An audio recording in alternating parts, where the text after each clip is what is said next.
Hi everybody, my name is Andrew. I'm on a Zoom call by myself, and I'm going to teach about Matplotlib.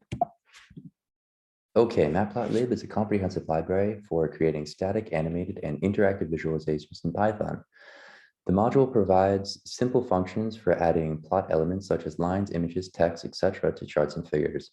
The basic workflow for Matplotlib is as follows: prepare the data, initialize a plot, plot your data, customize the plot, and save the plot. We're going to get into all that right now.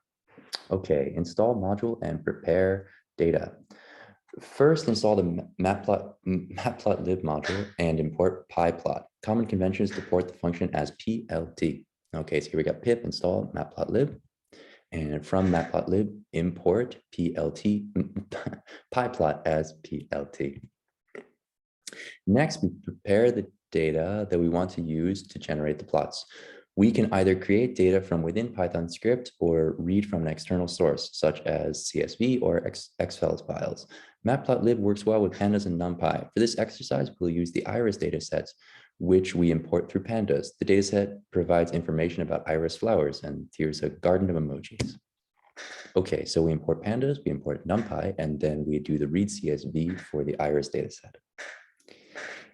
Initialize plots. The subplot function creates an empty plot with two objects, fig and ax. These variables are the two core objects that will be used for all types of plotting operations.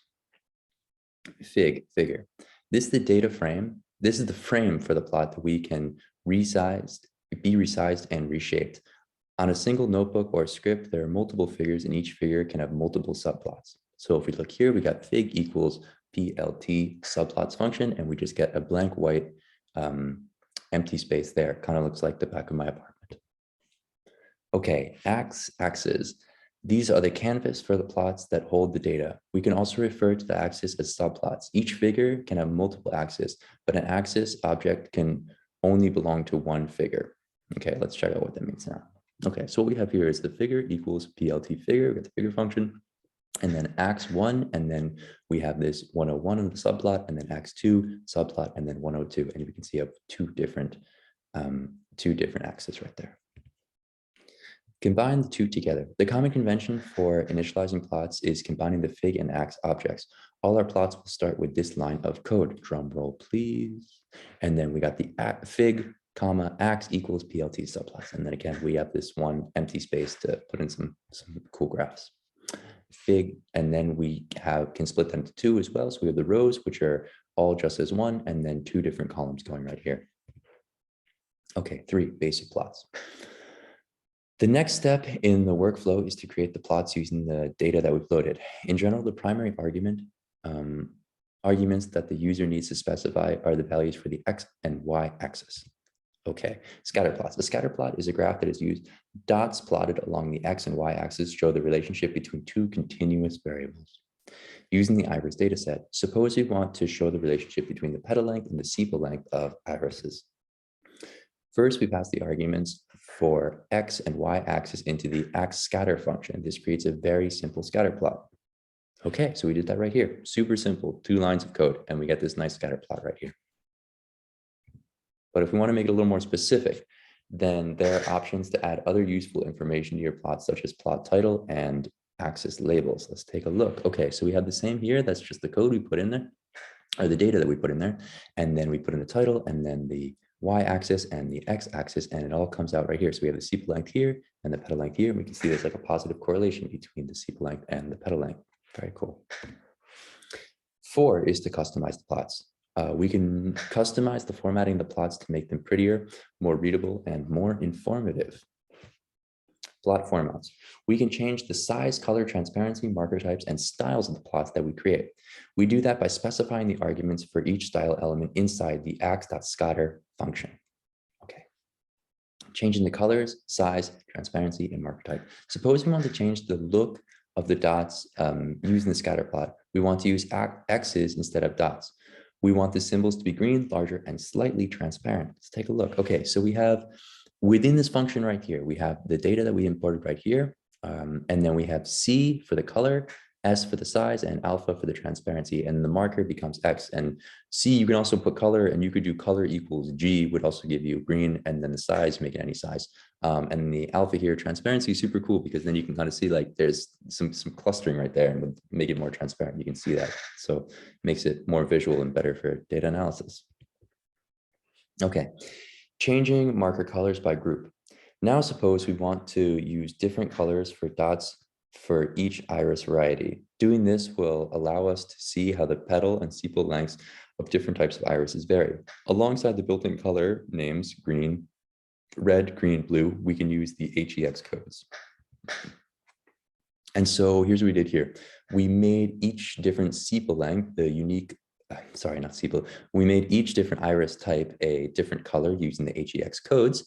And then we put in roughly the same data, and then we put it all in here just as unique different iris types. And we can see here that, yeah, I mean, this is even better for data analysis. We can see here, because although there was a positive correlation, we can see that this one down here, this is the setosa, actually doesn't really have a positive correlation, at least what you can see here, because although the petal length increases, the sepal length really doesn't. So when you extract out the data, it's much better for data analysis. And with this already really simple code, we're making a really cool and informative plot. So number 5 here, saving the plots. The last step in the workflow is to save the plots we create using the plt.savefig function. This exports the figure onto your computer. Okay, so really simple. You just get down here and then plt.savefig, and then we just whatever the name you want to save as, and then PNG. It's just great for any sort of graph that you have. Okay, let's get into examples now. Of course, Matplotlib, you can do thousands of different types of graphs. I mean, every single graph that you could think of the entire world, you can do with Matplotlib. We're just going to focus on 3 here just because they're very practical, and they're ones that you might be using a lot. And if you're working or doing a report or anything like that, they might be the ones that would be expected. Horizontal bar charts, histograms, and line charts. And also, because 2 birds, 1 stone, we're also maybe going to talk about what the difference between a bar chart and a histogram is.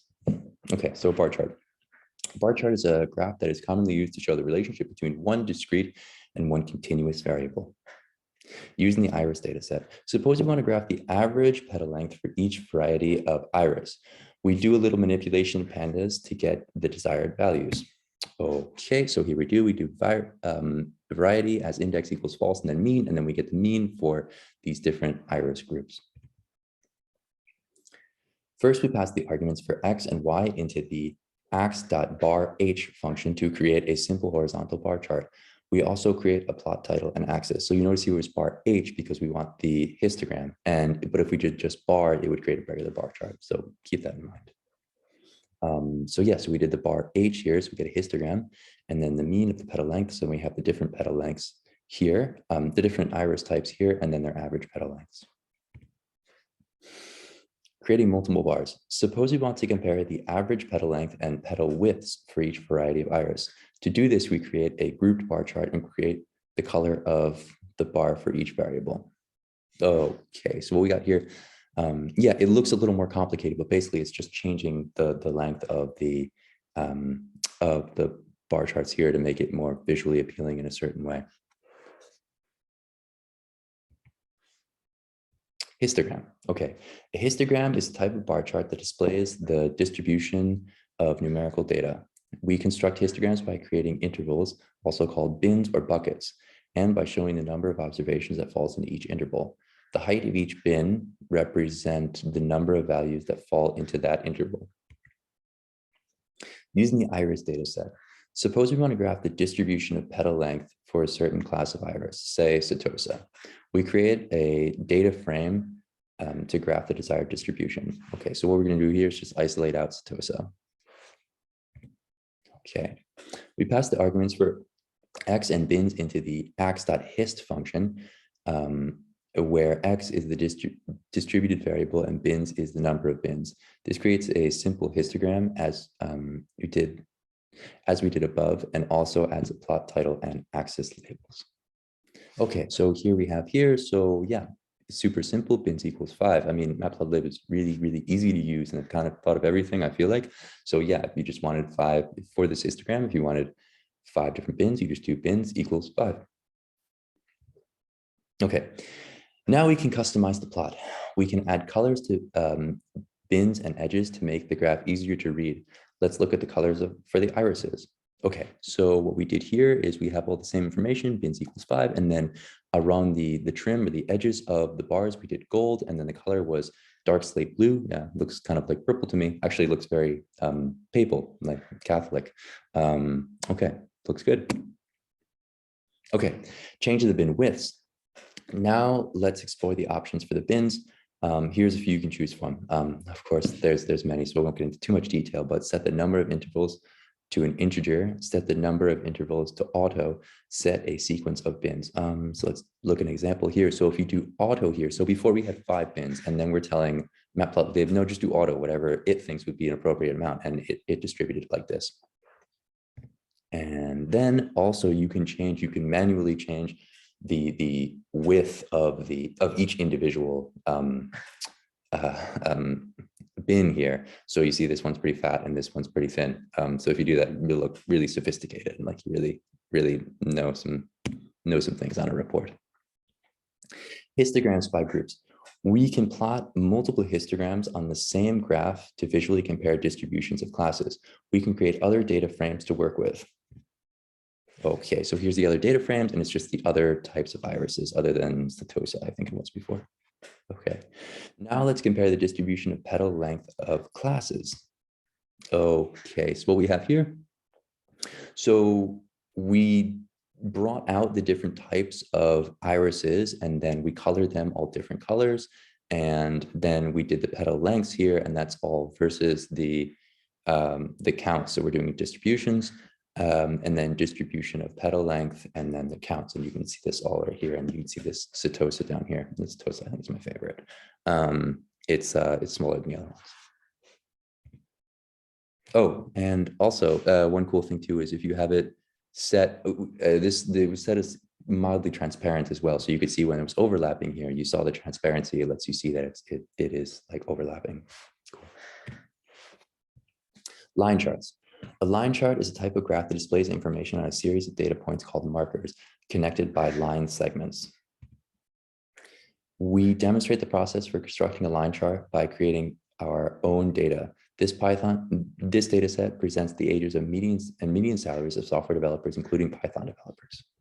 Okay, so we just made different data sets, different small data sets for developers, Python developers, and those sorry souls that aren't developers at all. Okay, suppose we want to compare the median salaries for all developers and Python developers by age. First, we pass the arguments for X and Y axis into the ax.plot. You can see it's going to be a plot here, or a line, as opposed to dot scatter, which would be scatter, or dot bar, which would be bar. We specify the label and color of developers and Python developers and add a legend.